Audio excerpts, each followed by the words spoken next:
So if you want to create a free Zoom account, it's actually very simple. The first thing we need to do is go to zoom.us and there'll be a link in the description.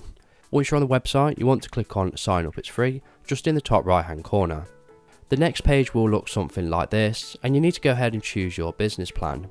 Now, if the paid packages are definitely worth it if you're a small team to a small to medium sized business. This is because they offer a lot more features with a lot less limitations. However, if you do want to use Zoom just for personal use, and then I recommend going with the basic free package, and to get this you want to click on sign up, it's free. Next is the sign up process, and we just need to enter in an email that we want to use. However, you can make this a lot easier by signing up with Google or Facebook if you wish. Once you've entered in your email, this pop-up message will appear with Zoom asking you about your email preferences. Now you can go ahead and click on confirm, or you can change your preferences now. However, I'm just going to click on confirm and change them later. So once you've set your Zoom email and preferences, you should receive an email from Zoom just to basically confirm that your account is real and you are using a real email. So you want to go to the email that you've just received and click on activate account.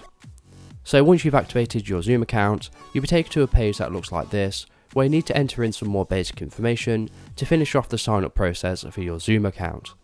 So once you've entered in your account information, you'll be taken to a page that looks like this, where you can enter in your friends or colleagues' emails so they can start using Zoom as well. However, this is optional and you don't have to do this. So when you're ready, just click on I'm not a robot, and then click on invite or click on skip this step.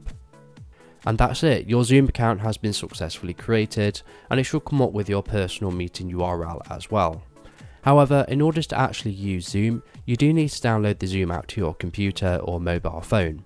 So to do this, you want to click on Zoom just in the top left hand corner. In order to download Zoom, we need to hover over host a meeting, and you want to select either one of these that meets your criteria the most. So we're going to click on with video off. And on the next page is going to download the Zoom installation package automatically. And once it's installed, you want to go ahead and run it, and that will successfully install Zoom where you can start using it. And that is all you need to do to sign up for a free Zoom account and start using it. So if this video was helpful, please leave a like and pass on to someone who may find it helpful as well. You can always support the channel by donating a coffee with a link below. So thank you for watching and have a good day.